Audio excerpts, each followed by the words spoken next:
Además con nuevos temas, pero con la misma mecánica que siempre, que es, esto se lo hemos contado ya alguna vez a los oyentes, pero Blanca viene aquí sin saber de qué vamos a hablar y en 2 minutos antes decidimos que hay un tema que es muy interesante, del cual ninguno de los dos sabíamos nada, y aquí estamos hoy hablando del pudor y la vergüenza, que no sé si es lo mismo. Del pudor y la vergüenza. Pues realmente la definición no sé si habrá algún matiz. Quizá el término pudor hace referencia a algo más emocional, ¿no? El pudor de guardarte algo, y la vergüenza es más la sensación una vez que estás expuesto, ¿no? Aunque más o menos es parecido, pero normalmente la gente utiliza más pudor en el sentido de un concepto casi más emocional. Y vergüenza me da vergüenza hacer algo, también es emocional, claro, ambas son emociones, pero hay un matiz casi más... Parece que con el pudor hay motivo, yo soy muy pudoroso Claro. con respecto a mi intimidad, por ejemplo. Y la vergüenza es más a lo que te estás exponiendo. Claro, a lo que mira estás qué viniendo de tonto, fuera. le da vergüenza dar un beso a su tía a ese niño, por Sí, ejemplo, sí. ¿verdad? Mira, por ahí tenemos una primera ligera diferencia que probablemente la Academia de la Real Academia de la Lengua no reconozca y nos vengan a dar un capón. ¿El pudor es un constructo cultural o esto va en la persona?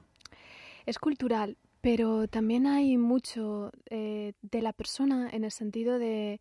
A ver, todo esto hay una parte en la que, lógicamente, también lo pongo yo, ¿no? Es un poco mi idea, pero es esencial dentro del ser humano, porque yo creo que el pudor es lo que nos hace, lo que va muy unido a la identidad. Un niño pequeño no tiene vergüenza ni suele tener pudor muy al principio, tiene miedo a los extraños, que muchas veces se confunde con vergüenza, y que de hecho ese tipo de miedo sí que es verdad que deriva luego en vergüenza, ¿vale? Cuando un niño pequeño llora ante los desconocidos y decimos, ¡ay, qué vergonzoso!, es miedo a lo desconocido, y es normal que tenga miedo a lo desconocido. Lo que pasa que ese miedo de base es lo que posteriormente se convertirá en vergüenza. La timidez extrema es vergüenza social. Entonces, pero es miedo social también, o sea, la ansiedad social también se identifica como miedo social. Pero el sentido a lo mejor de pudor ante cuestiones como la desnudez o cosas que están haciendo y les descubren haciéndolas, ¿no? A nivel social, de muy pequeños no se tienen. ¿Cuándo aparece? Cuando también aparece el concepto de tu identidad separada del otro. Cuando empiezas a percibir la mirada del otro como algo diferente a ti, pero esa mirada del otro es también la que te hace ser un ser humano diferenciado. Por eso, desde mi punto de vista, el pudor es tan necesario, aunque sea también una barrera y haya que superarlo en cierto modo, pero la vergüenza y el pudor son lo que nos hace ser individuos y darnos cuenta de que hay otro, pero es que si hay otro que nos mira, eso es lo que nos hace ser y lo que configura nuestra identidad. Y a mí me parece muy interesante si miramos un poco la cuestión de, por ejemplo, esto bíblico, ¿no? Del Génesis, y en el momento que se peca, en el momento que pecas, también lo puedes interpretar como el momento que estás siendo tú mismo, tomando una decisión por ti mismo y siendo un individuo, y porque además te expulsan del paraíso y ya te tienes que buscar la vida, y es el momento en el que eres más persona, ¿no? En el que tu individualidad no dependes de nadie. Es como en el momento en el que rompes con Dios, ¿no? Sí. En el momento en el que eres tu individualidad pura. Y ahí es cuando sienten vergüenza por primera vez y se tapan, porque sienten vergüenza. Pero es que cuando empiezan a vivir, ¿no? Pues yo creo que esto pasa también mucho con los niños y con los adolescentes. Es en el momento en el que vas adquiriendo más identidad cuando más pudor tienes. Sin embargo, el pudor, la vergüenza o la sobreexposición, que sería la otra cara probablemente de una misma moneda, tienen dientes de sierra. A mí lo de los niños me interesa particularmente porque hay un momento en que algo se rompe, pero probablemente ese algo se tiene que romper porque al final el niño tiene que crecer y evolucionar y madurar. Cuando un niño con 5, 6, 7 años deja de mostrarse desnudo con absoluta libertad y conoce el pudor, se tapa. Es decir, en verano cualquiera hemos visto que estamos con nuestros hijos o sobrinos en el salón, tienen mucho calor y se quedan pues en calzoncillos o en braguitas o directamente desnudos. Hay un momento en que dejan naturalmente de hacer eso. Y muchas veces no depende de que los padres le digan algo. Eso porque, por eso he dicho naturalmente. Es lo que te estaba comentando, en el momento que adquieren identidad de su cuerpo como algo muy diferenciado del otro. Cuanto más adquieres una identidad propia, más pudor tienes, o al contrario, también podríamos decirlo, cuanto más pudor tienes porque más consciente eres de la percepción que el otro tiene de ti, también más vergüenza tienes. Este proceso en el que sabes que la otra persona tiene una mente y que te ve y que interpreta y que te evalúa, pero eso hace que tú también te sientas como alguien diferenciado y por eso te tapas y por eso tienes esa vergüenza. También, bueno, sería interesante diferenciar entre la vergüenza a lo puramente físico y la vergüenza más emocional o el pudor emocional, ¿no? Que también esto es interesante. Hay mucha gente que, por ejemplo, no tiene ninguna vergüenza a desnudarse físicamente y sí emocionalmente. Y aquí podría haber una diferencia. Pero los niños, como tú dices, empiezan a taparse y a tener vergüenza, aunque sus padres vayan desnudos por casa, cuando van adquiriendo esa individualidad y esa independencia. Es de verdad muy interesante, pero como hoy hemos elegido el factor cronológico, el factor tiempo, de repente luego se llega a la adolescencia y normalmente las escalas del pudor y la vergüenza se trastocan de manera además muy alocada. No sé si será hormonal o no, pero gente que tiene mucha timidez, de repente a los 14, 15 años, 16, 17, no importa la edad, pero normalmente suele llegar, se convierten en justo lo contrario, en pequeños exhibicionistas, payasetes en el mejor sentido de la palabra, y probablemente en ese movimiento pendular en algún momento también vuelve al centro y esa oleada pasa. ¿Esto por qué sucede? Pues muchas veces por lo que comentábamos de que la diferencia entre el pudor emocional y el físico, ¿no? Ese exhibicionismo, incluso físico, puede enmascarar muchas veces carencias. Claro, sí, sobre todo el que socialmente no te sientas tan fuerte o en el que socialmente es más difícil a veces mostrarte emocionalmente que mostrarte físicamente. O es más difícil mostrarte tal como eres emocionalmente que hacer la broma, como tú comentabas, del payasete, ¿no? Se me viene ahora el ejemplo del libro que te dejé de Catherine Millet, que no tiene ningún reparo en desnudarse delante de muchísimos hombres, pero no era capaz de mirarles ni de conocerlos, ¿no? Y ella manifestaba muchísima timidez a nivel social y, sin embargo, a nivel físico ninguna. Y era como su recurso, ¿no? Esa exposición tan física era lo que le permitía socializarse sin necesidad de hablar. Porque muchas veces llega un punto en el que cuando te das cuenta que eres más vulnerable en lo emocional que en lo físico, resulta más fácil vencer la timidez a través de la exhibición física. Dejas que tu físico o que gestos o que la ropa o que poses hablen por ti porque no estás demasiado convencido de tu propia voz. Efectivamente.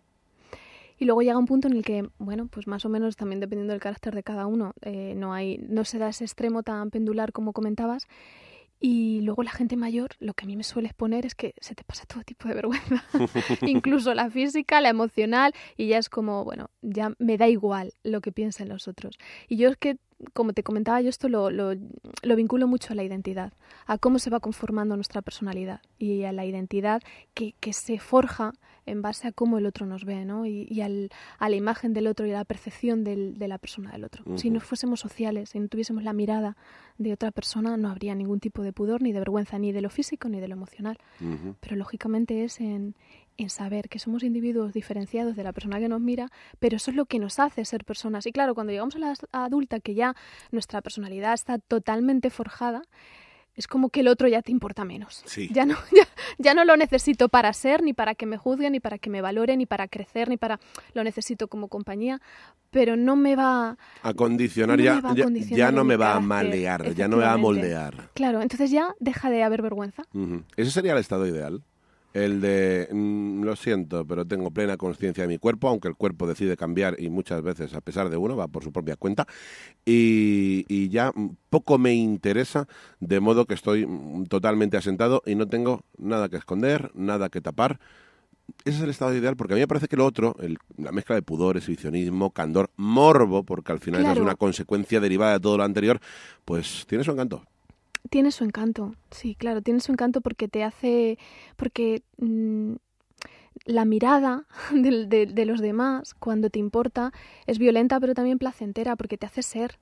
Es lo que te da eso. Entonces, cuando ya no te importa, parece que existes menos, ¿no? En cierto modo haces lo que quieres, pero parece que si no te importa lo que los demás vean, no te sientes tan presente o no hay tanto ese placer o ese morbo que tú decías. Pero por otro lado, eres también más libre. Sin duda. Yo creo que esto también dependerá de cada persona. Es que, claro, estamos hablando de una forma muy genérica y muy abstracta, pero también tenemos que tener en cuenta que es un término muy amplio que en algunos casos es patológico, que hay vergüenzas que son tan limitantes que ahí lo ideal sería no tenerla, ¿no? O reducirla en la medida que te permita.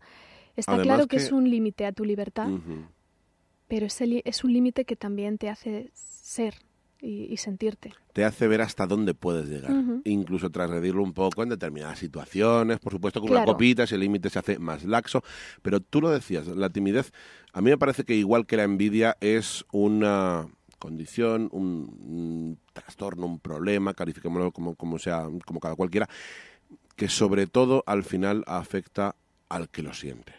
Porque uno puede tener ira y la puede emplear pues pegándole a un saco. Y lo siente el saco. Ahora, cuando tienes envidia o cuando tienes timidez, me parece que te estás odiando un poquito por ello. Por supuesto. Eres tú quien lo está sufriendo. Pues nos hemos quedado pudorosos, nos hemos quedado callados aquí justo al final, pero es de verdad muy interesante. Acuden muchas personas a tu consulta precisamente por este tipo de problemas que dicen, me encantaría decir lo que siento, pero por un problema de timidez social, al final soy incapaz de otra cosa que balbucear. Sí, no, por ejemplo, la vergüenza o el pudor físico no viene nadie, porque le dé vergüenza exhibirse físicamente, de eso no tengo a nadie, pero sí, por vergüenza social, mucha gente, por timidez, ¿no? Que sería el caso extremo, incluso fobia social, sí que mucha gente. ¿Alguna vez sobre todo lo que comentábamos, ¿no? La adolescencia, y se da la paradoja de que te puede llegar gente que tiene mucho miedo social y que a lo mejor no le importa exhibirse físicamente, o muchas chicas que no les importa en un momento dado, pues lo típico que tienes que hacer mucho hincapié en lo peligroso que puede resultar, pero bueno, haces una foto medio desnuda y mandarla a contactos.